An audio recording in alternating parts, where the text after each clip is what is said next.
كيفاش نفصل الثوب يعني مسدود من الامام بلا ما نفتحو من الامام، يكون مفتوح غير القلبيه بوحدها، او كيفيه تفصيل الثوب بلا ما يكون مفتوح من الامام. هذا السؤال هذا كيجيني في التعليقات بزاف حول كيفاش نفصل القفطان بلا ما نفتحو من الامام يعني يكون مسدود، او الطريقه كيفاش نفصلو. في هذا الفيديو هذا غادي نشاركو معكم ان شاء الله الطريقه كيفاش نفصلو الثوب، وغادي نعطيكم يعني الحوايج اللي ولا بد منها الا بغينا الثوب يكون مسدود من الامام. يعني واحد الحويجات هادو ضروريين ما يمكنش لينا اننا يعني نحصلوا عليهم، او ربما تضحيات كتسمى تضحيات. وندوزو نبداو معكم الفيديو.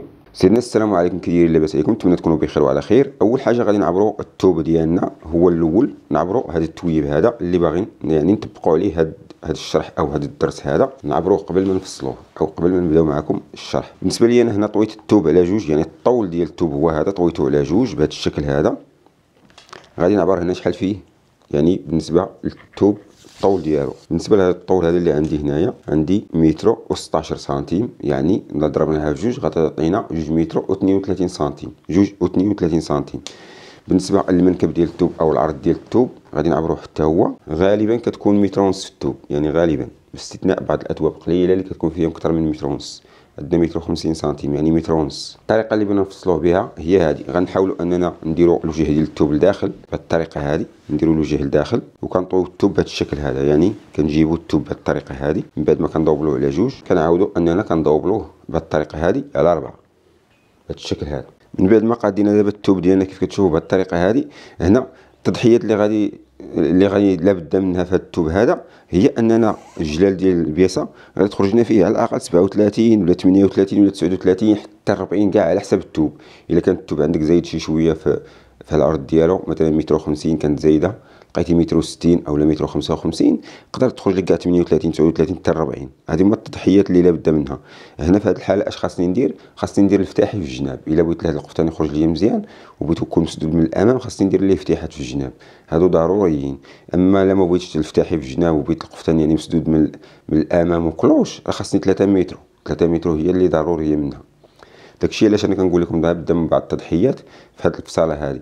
الا بغينا نديروا هذا الثوب هذا مثلا بشكل تنكيس، بغينا نفصلوا على هذا العرض ديالو هو اللي نديروه في الطول، هذا الثوب هذا كيتيري شي شويه في الارض، يعني كيتيري. الا درناه غادي ما يخرجش لينا داكشي اللي بغينا، يخرج لنا مزيان.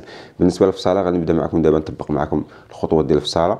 غادي نفصل معكم بالستيلو لان باش يبان ليا داكشي اللي كنسطر، ولكن من الافضل انكم تسطروا بلاكي او يعني الطباشير ديال الفصاله. انا غير بغيت نستخدم معكم الستيلو باش يبان ليا يعني لاطاس. بالنسبه للعبارات غادي نبداو دابا نطبقوا العبارات ديالنا. غادي نجيو لهاد البلايصه هذه نحطوا فيها العبار ديال الكتاف اللي عندنا. عندنا 42، غنحطوا هنا 21 زائد سنتيم ديال الخياطه هي 22، هي هذه 22.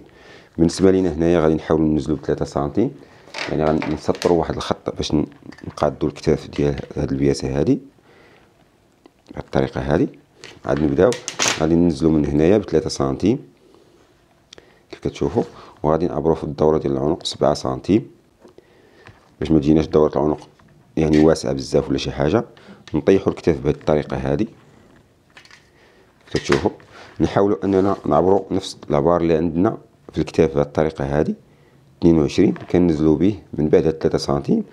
من بعد 3 سنتيم كننزلوا به بهذه الطريقه 23 هنا او 22. كنديروا واحد النقطه صغيره هنا، وهنا كنعبروا الدوره ديال الصدر او ربع دوره الصدر. عندنا 30 سنتيم غادي نعبروا هنايا 31 او لا 31 ونص بهذه الطريقه هذه. من بعد غادي ننزلوا من هنايا ب 40 سنتيم وكنطراسيو واحد النقطه في هذه البلايصه هذه على قود 40 سنتيم. كنحاولوا اننا كنعبروا العبار ديال هاد الدخله ديال الحزام او الباسان كيكون داخل على الصدر. هنا غادي ندير غير 29 زائد سنتيم هي 30. من بعد كننزل ب 60 سنتيم بهذه الطريقه هذه، وكندير واحد النقطه صغيره هنايا وكنحاول نعبر عليها الدوره ديال الارداف يعني ديال الحوض. من طبيعه الحال كتكون زايده على العبارات بجوج. هاد القياسات اللي كندير معكم راه نفس القياسات. يمكن لك انك تنزل منها ب 15 سنتيم عند الدوره ديال التركيز 15 سنتيم، وتنزل ثاني 15 سنتيم حتى ل 20 سنتيم وكتعبر الدوره ديال الارداف. نفس القياسات اللي كنطبق من هنايا هي اللي كتطبق من هنايا ديك 15 15. دابا غادي نحاول انني نطراسي الدوره ديال التركيز ونطراسي هاد الدخيله هذه ديال الباسان. كنطراسي الدوره ديال التركيز بهاد المسطره هذه.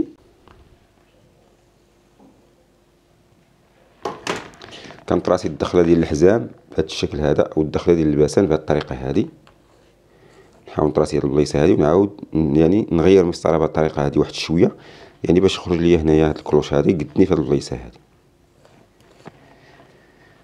دابا كنحاول نعبر الطول ديال البياسه اللي بغيت، يعني الطول الكلي. بالنسبه لي انا عندي هنايا متر و 42، غادي نعبر متر و 42، هي هذه متر و 42 زائد سنتيم هي متر و 43. غادي نزيد عليها واحد 8 سنتيم ديال التكفيفه او ديال العطفه ديال التحت، 8 سنتيم بهذه الطريقه هذه. نطراسيها بشكل مقاد بهذه الطريقه هذه. بما ان هذه البياسه ما عريضاش من التحت، غادي نحاول نخليها مقاده من الجلال، ما غاديش نطلع بدوك 3 سنتيم او لا 2 سنتيم من الجوانب. بالنسبه لهنايا كيف كتشوفوا هنايا راه مسدوده البياسه من يعني هاد الطرفه كاع مسدودين، وهنايا اللي مفتوح عندنا جوج طرفه مفتوحين وجوج طرفه مسدودين. غادي نحاول انني ناخذ المسطره ديالي وكنجي من هاد النقطه هذه وكنحطها بهذه الطريقه هذه، كنخرج يعني بهذه الطريقه هذه، كنتم غادي وكنخرج حتى كنحيد داك العيب اللي كيكون عندي هنايا بهذه الطريقه هذه. يعني غير شي شويه كنحاول نخرج غير شي شويه هنايا باش نقاد هاد البليصه هذه. بالنسبه لدوره العنق الخلفيه هنايا كننزل بجوج سنتيم، طراسيها بهذه الطريقه هذه. دابا غادي نقطع الثوب ديالي.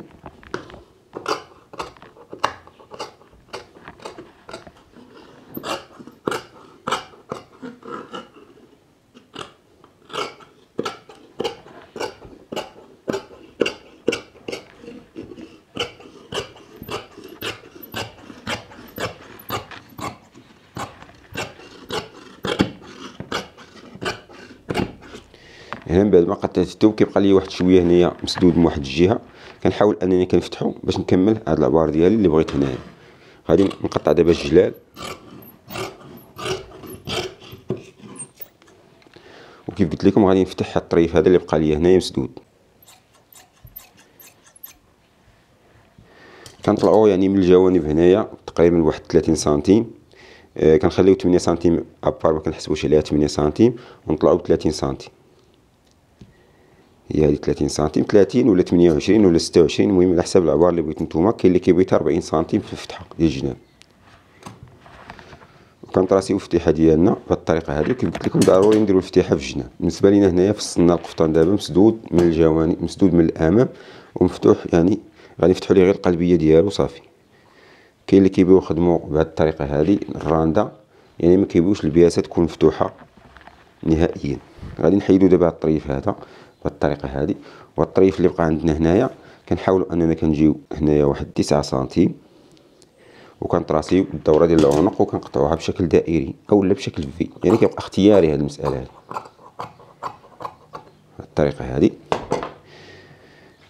القلبيه ديال الامام هي هذه، غادي نحاولوا اننا نفتحوا فيها 32 سنتيم ولا 35 او لا 30، وهذه حتى هي كتبقى اختياريه على حسب الطول ديال السيده اللي بغيتو توصلوا ليها.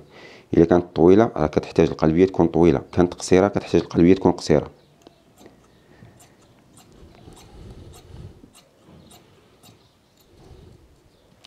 بهذه الطريقه هذه كنفتحوا غير القلبيه صافي، يعني كنفتحوا هذا الطويق صافي، الطوق صافي بوحدو كيف كتشوفوا. بالنسبه لنا غادي نحيدو دابا الطريف هذا وهذا ديال الامام، غنحاولوا نعدلوا عليه واحد التعديلات بسيطه. غندخلوا من هنا بواحد سنتيم في هذا التركيز ديال الامام، ندخلوا بواحد سنتيم حتى سنتيم ونص بهذه الطريقه هذه. دابا غادي نحيدوا هاد الطرفه هادو، نحاولوا اننا نجيبوا داك الطريف اللي خلينا باش نفصلوا منه الكميمات. كنطوي بهذه الطريقه هذه على جوج وكندوبلوه على 4. ومن طبيعه الحال كنخليو دابا نديرو شي حزام ولا شي حاجه، كنخليو الطرف من هنايا على حساب الحزام. كنعبروا من هنايا، كننزلوا من هنا ب 26 سنتيم، كننزلوا ب 26 سنتيم بهذه الطريقه هذه، وكندخلوا من هنايا ب 12 سنتيم، كنطراسيوها بهذا الشكل هذا.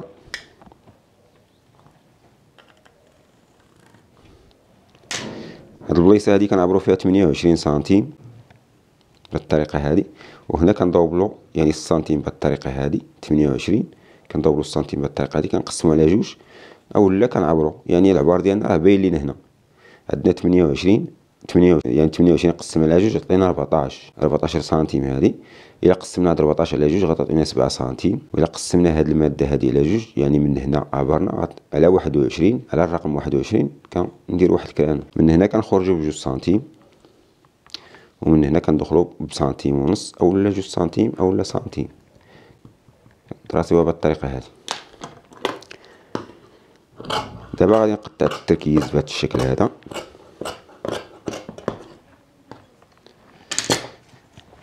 كنعبر الطول ديال الكم اللي بغيت. بالنسبه لي انا عندي هنايا 56، غادي نخلي سنتيم ديال الخياطه ونعبر 56 زائد 4 سنتيم هي 60. كنعبر في راس الكم هنايا 15 سنتيم زائد سنتيم هي 16 سنتيم بالطريقه هذه. كنجيب دابا هاد التقطيعه هذه اللي قطعت ديال التركيز، هي هذه كيف كتشوفوا القطعه ديال التركيز، كنعبرها بهذا الشكل هذا، كتعطيني داك العبار اللي عطاتني هنايا، هو اللي كنحط هنايا في هاد البليصه هذه.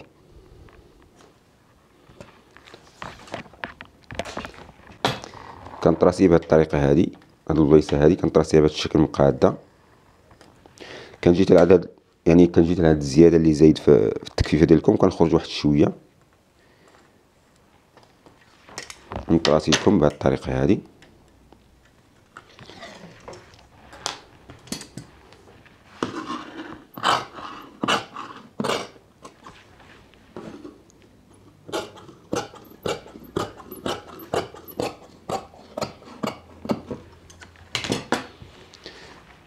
هاد الخارجه اللي كنخرج هنايا باش ملي تثنى راس الكم بهاد الطريقه هذه كتجيني هاد البليصات هادو مقادين ليا، ما يجينيش مزير ليا الكم بهاد الطريقه هذه.